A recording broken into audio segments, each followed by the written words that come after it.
No romance allowed by Kana. Chapter 4. Rowena's office light was off when I arrived. Usually, our arrival times in the office were almost the same.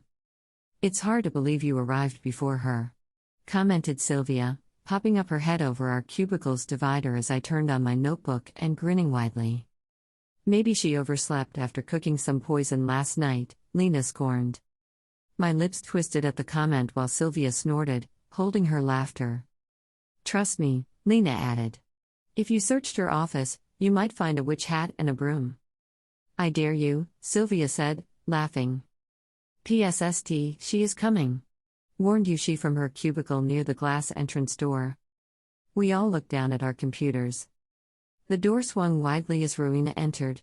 Her heavy footsteps filled the quiet room. Without so much as a greeting to the rest of us, she went straight to her office. Soon, we heard the heavy thud that was Rowena's trademark as she slammed her Longchamp bag onto her desk. I never understood why she did that. "What a bitch," Lena said in a message to me through Skype.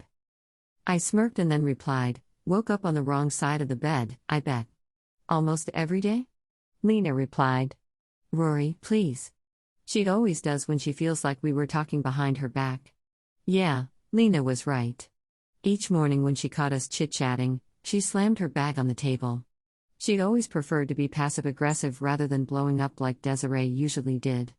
If you made her unhappy, Rowena would give you the cold shoulder all day and merely pretend you did not exist even when you were under her nose. And she accumulated your mistakes and then badmouthed you for them in front of Desiree without your having a chance to defend yourself. Too bad, Desiree wasn't interested in finding out why Rowena always came to her and bitched about her subordinates. She was too busy to polish her department's image as a fun place to work, full of smart, young people and good teamwork. My respect for Rowena had steadily been decreasing along the way, but I had to give her a thumbs up for always being on time for deadlines and not wasting time with nonsense chatting. She barely had a conversation with anyone except Desiree and Tony, the general manager for frozen food. Other than that, she pretty much sat in her office except for bathroom breaks or lunch. It was unfortunate that her hardworking attitude wasn't accompanied by compassionate, open-minded, and appreciative behaviors for her staff.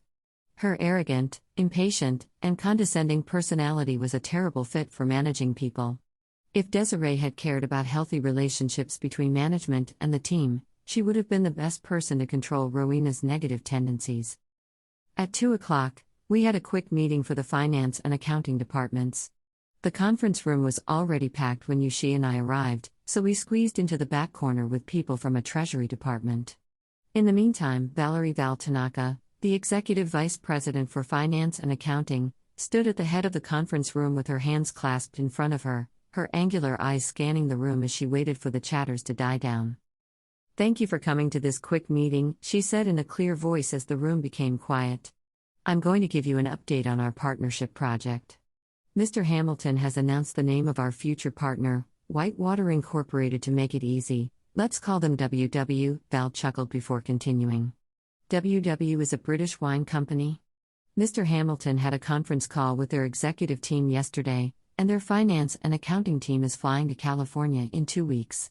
They will work with his team in New York first, and then they will fly to California and work with our finance and accounting departments in this office. Please keep in mind that this partnership is vital to us because WW is highly reputable in the wine industry.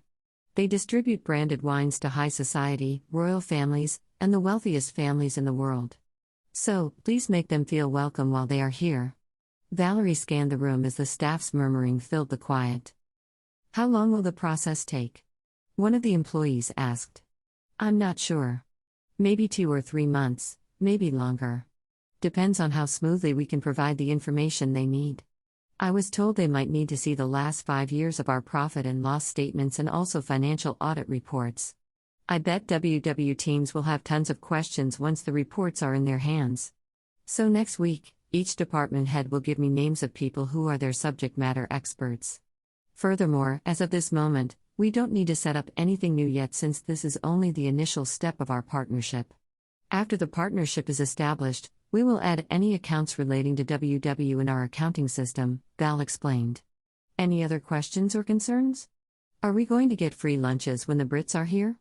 someone cried. Instantly, we heard chuckles all around the room, and all heads whipped around to find who was daring enough to throw a joke at the always serious Valerie. But this time, she gave a little smile. Maybe only for those who are working with their team, she answered, smiling. So, if there are no more questions, thank you for coming today, and we'll see you again when the WW teams are in town. At once, the noise of chairs being pushed across the floor was heard as people rose from their seats. The meeting room's doors were opened wide, and we poured out. Some employees went straight to their cubicles. Some lingered in the hallway or stretched their legs outside the building before going back to work.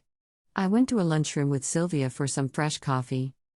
I overheard that the founder of WW is a great-grandnephew of one of the dukes in England, she said. She took the coffee pot and poured some into her cup. And the current president of WW is his son. I whistled my surprise. Yep.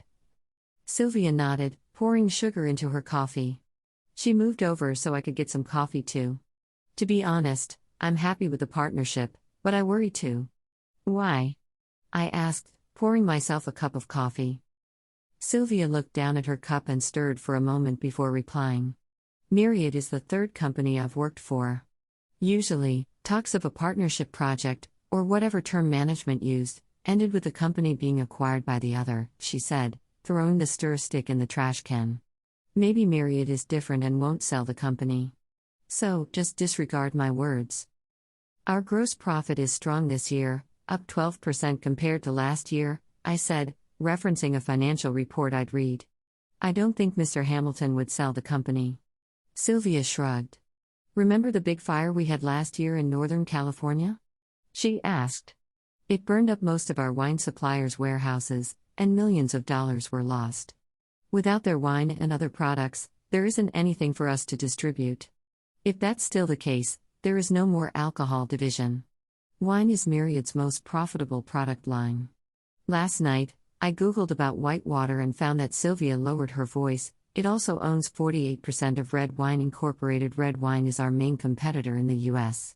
So, if our partnership is successful, Whitewater Incorporated will have two companies in the same business line. Do you think they wouldn't merge us into one company? I pondered her words. That made sense. If I were Whitewater, I wouldn't like to have two companies competing in the same industry. Sylvia forced a smile after seeing my expression. Well, don't be scared. Maybe I'm wrong, she said in a cheerful tone. Looking at her, I bit the inside of my cheek.